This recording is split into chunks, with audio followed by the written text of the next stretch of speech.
You may or may not have heard of a place called Detroit, Michigan. From roughly the years 1992 to 2016, I spent my whole life in the Detroit area. Grew up in Metro Detroit. When I was younger, I remember hearing a lot on the news about this thing called the economy. And I really wasn't educated about what that meant. When I heard that the economy was doing very poorly in Michigan and that car manufacturing was moving to other places in the world, that was pretty much all I knew about the economy. And I didn't receive any formal education about it. I mostly just received education in the home, hearing my father complain about the terrible economy of Detroit and how much he wanted to leave and move somewhere else in America where the economy was doubtless better. I didn't have any options that I knew of in high school to study economics. I didn't study economics in college. I remember my freshman year, there was a girl who came over to our dorm room every weekend. She and my roommates would pregame for frat parties. And I would overhear them gussying up and talking about their classes or, what guys that they're interested in. And, she would complain a lot about the economics class that she was taking. I heard some other friends of mine, some other students that I had in classes complain about this Econ 101 at University of Michigan, which was a notoriously difficult weeder course. If people were planning on going into business, they would have to take this class, and they would have to take some other really challenging classes that weeded out a lot of people.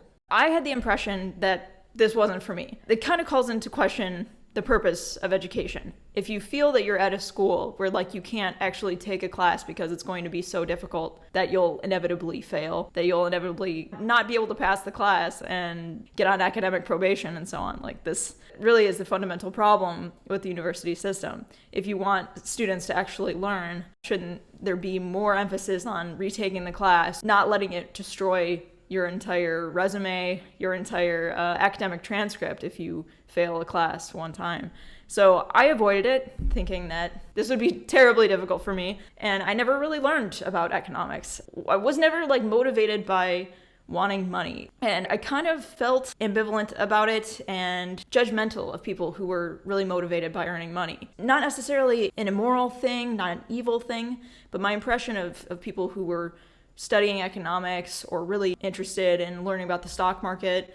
I would see this one kid in my philosophy class on the stock market, stock exchange, while he was in class, supposedly listening to a philosophical lecture. Wow, can you really not be bothered to listen to this 1 hour lecture? Can you not for 1 hour be thinking about your money? It really took me a long time to not see economics in this negative framework. It actually was probably the result of talking about economic situations in history and politically, how they influence the world. It's not necessarily that I'm reading books about economics to earn money. I'm not reading these texts in order to make a lot of money, buy a yacht, be able to travel the world.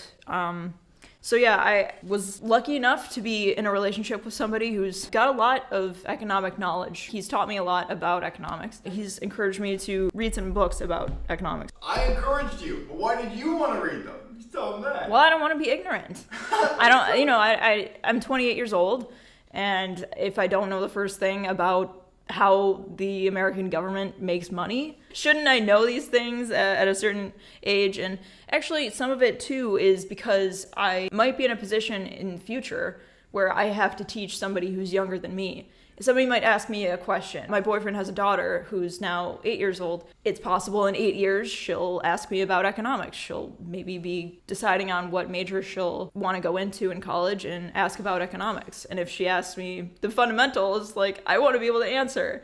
Every day you can turn on the news, and at the end of the news report, they mention stocks. They show numbers, they show charts, and I think a large part of the population doesn't understand what those charts are showing. I think people live in ignorance about the subject of economics. Where does the stock exchange come from? Why is it that only wealthy people tend to get involved in the stock market?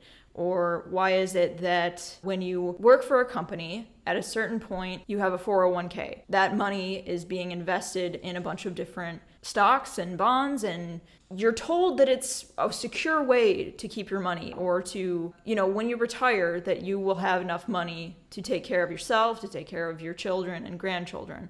People eventually, they have to go to financial advisors and talk about their money. It's such a fundamental factor in life. The world really does tend to revolve around money. People live with a kind of ambivalence about it, like I did, where I'm aware that money is so important and a lot of people's lives are totally dictated by money, but you just don't want to base your life on money, right? Rather than focusing on the emotional side of it, how you feel about money, how you feel about earning money, or saying, I don't want to work my whole life and just be a slave to this capitalist society. And there is a lot online that is anti-work. It seems to be that this is the trend, that human beings aren't naturally inclined to labor at all. I want to know enough about economics, about earning money, about how it is that you go to the grocery store and you're able to pick up this product that is from China.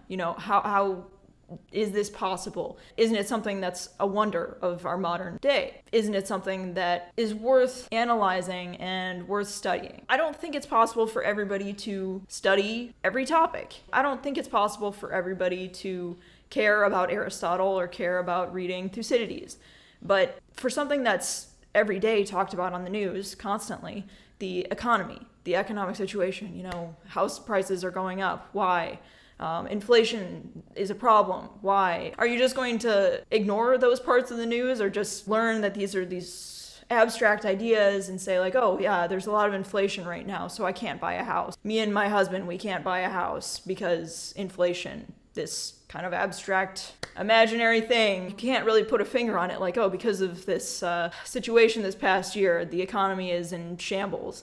I felt like at 28 years old, I really should get to the fundamentals. I really should learn the basics of economics. So the last year, I read 2 books, A Concise Guide to Macroeconomics, and the other one is more specific. It's called A Bull in China, and that is about investing in Chinese companies. These, to me, were very good building blocks. I think I can continue to study this area and continue to repair the kind of broken ideas that I had about economics and about money and labor without being stifled by ideology, or without being hateful of earning money or finding that it's the most important thing in life. There's an in-between. There's something to learn about the economy rather than just this idea of earning money and making a living for yourself. How economics affects other aspects of life on Earth. Politically, if the leader of Israel makes a statement, it can affect the stock market. Why? If there is a downturn in the stock market, it can affect the price of oil. How much it costs to put gas in my car will go up. And, instead of just saying, well, this is just how it is, this is just a factor of life and I'm just going to live my life feeling like I'm at the will of some mysterious force around me, that I can understand why it is that the oil prices have gone up, why it costs more to drive my car around, or why it is that cars have become more expensive. Okay, but what about the hot dog theory of ignorance? I put this to you. Hot dogs only taste good because people don't know what they're made of. If you visualize that the ears and the lips of the cow are ground up in this hot dog, suddenly it tastes awful. What if people love chasing money? What if people love the economy, love economics, because they don't understand? It's like the hot dog. It's a whole bunch of complicated things mushed up, and they're totally ignorant. And that ignorance is what makes the world go around. Wouldn't you rather live in ignorance? Or what? What are the advantages of studying economics? Because living in ignorance is working out great. Well, I'm vegan, so that's why I don't eat hot dogs. And my life is probably more miserable for that, I'm not very fun at parties because I don't drink alcohol because I know it causes brain damage, it's not going to win you friends, and it does make life kind of more difficult to really examine why it is things are the way they are. Getting angry at this abstract idea of money, saying like, why do I have to earn money? And to me, I think understanding changes the way I feel. And when I understand things, I feel less angry or like emotionally attached to it. It's not just an ideal, or it's not an abstract concept. Like it's materials. That's why it's rewarding to me, because I feel like I can at least form a kind of map. Like, I can brainstorm a map of why it is that soy milk is so expensive. This is a frustrating thing for vegans. Like, vegan products are way more expensive than non-vegan products, but that doesn't make sense logically. Like if you just think about it in In non-economic terms? In non-economic terms, you think, well, isn't it way more effort to raise a cow, cut up the cow, package it into plastic wrap, and then, deliver it to people at the grocery store, rather than, growing soybeans and mushing them up into soy milk, or tofu. You'd think tofu should be way cheaper than meat. And a lot of the times I think I have been really frustrated by this, but when I study it, when I learn about it, I feel less angry about it, and I'm at least able to accept it. Growing up in Detroit, I feel like I would have really benefited from understanding some of these economic principles, and it would have made some discussions with family members, with friends, a lot more rewarding if I would have had some knowledge about economic theory and had learned these things in high school and college or on my own. Because for the most part, high schools don't even have an economics class. I got my undergraduate degree in English. A lot of the texts that we read, I think it's fair to say that nobody needs to read those books. It's not fundamental to life on Earth. Many people will live their lives never reading Shakespeare, and that's okay. I really don't think that people are missing out on something that fundamentally affects them every day if they don't read Romeo and Juliet. But I do think people are missing out if they don't read anything about economics or make an effort to understand economic principles. Unless you're a farmer, studying meteorology will probably be a waste of your time, and you can live in ignorance of how the weather works. You can watch the news report on TV to learn about what the weather is going to be like today, what the forecast is, but for the most part, you don't need to really understand why it is it's raining today. You can get through your whole life not understanding really how the weather works. But when you hear on the news about the economy, you really should know how the economy works. At least make an effort to learn the fundamentals about how the economy works.